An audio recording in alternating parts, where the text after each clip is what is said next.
अरे यार, मैं आपको बताऊंगा कैसे आप अपनी जिंदगी का सबसे बढ़िया एंटरटेनमेंट पा सकते हैं।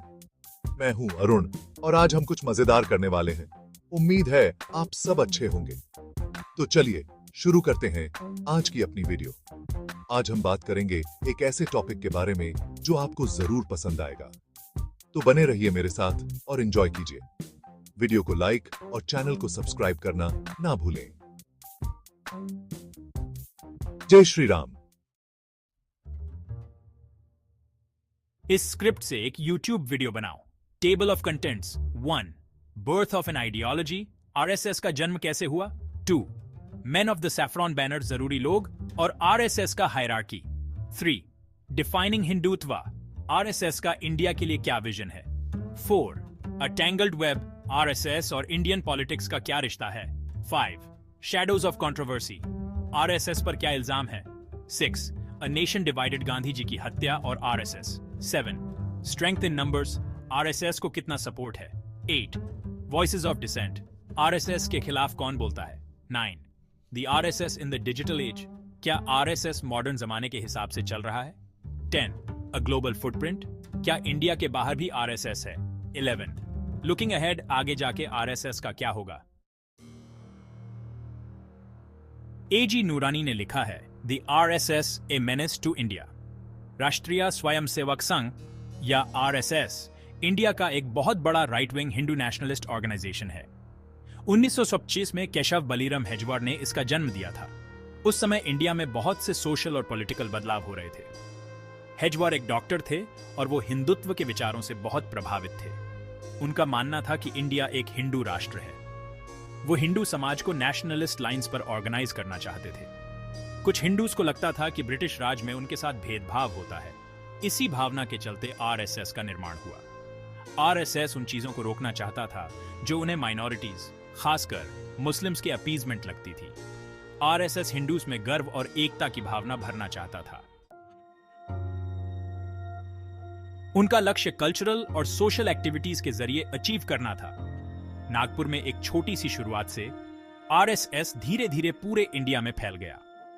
उन्होंने अलग अलग शहरों और गांवों में अपनी ब्रांचेस बनाई, जिन्हें शाखा कहा जाता है। ये शाखाएं फिजिकल ट्रेनिंग, विचारधारा सिखाने और समाज सेवा के केंद्र के रूप में काम करती थी।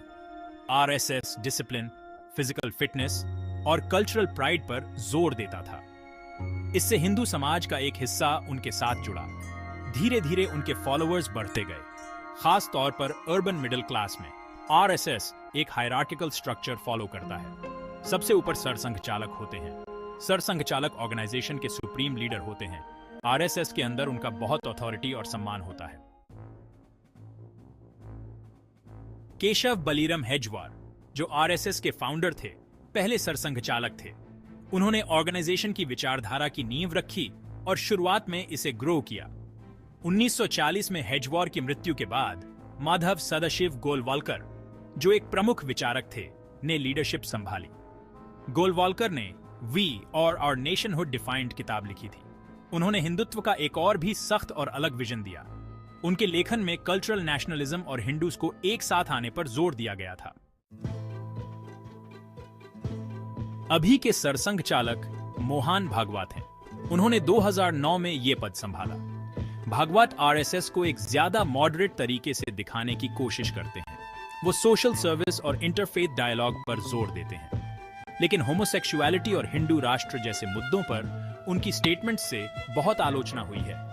लोगों का कहना है कि वो असहिष्णुता फैला रहे हैं। सरसंघ चालक से नीचे रीजनल और लोकल लेवल्स तक आरएसएस का हायरार्की है। इस स्ट्रक्चर्ड ऑर्गेनाइजेशन की वजह से आरएसएस डिसिप्लिन बनाए रखता है, अपनी विचारधारा को प्रभावी तरीके से फैलाता है और अपने कार्यकर्ताओं को विभिन्न गतिविधियों के लिए मोबिलाइज करता है। इस विजन में कल्चरल नेशनलिज्म का बड़ा महत्व है, लेकिन आलोचकों का कहना है कि आरएसएस का हिंदुत्व का मतलब एक्सक्लूजनरी और मेजॉरिटेरियन है। उनका कहना है कि आरएसएस एक डाइवर्स और प्लूरलिस्टिक समाज पर एक ही तरह की हिंदू पहचान थोपना चाहता है। उनका तर्क है कि कल्चरल यूनिफॉर्मिटी पर आरएसएस का जोर इंडिया के सेक्युलर फैब्रिक को कमजोर करता है और मिनॉरिटी कम्युनिटीज को दबाता है। काउ प्रोटेक्शन, अयोध्या में राम मंदिर और कश्मीर में धारा 370 को हटाने जैसे मुद्दों पर आरएसएस के रुख ने इन चिंताओं को और बढ़ा दिया है। आलोचकों का मानना है कि ये सब देश पर एक हिंदू नेशनलिस्ट एजेंडा थोपने की कोशिशें हैं।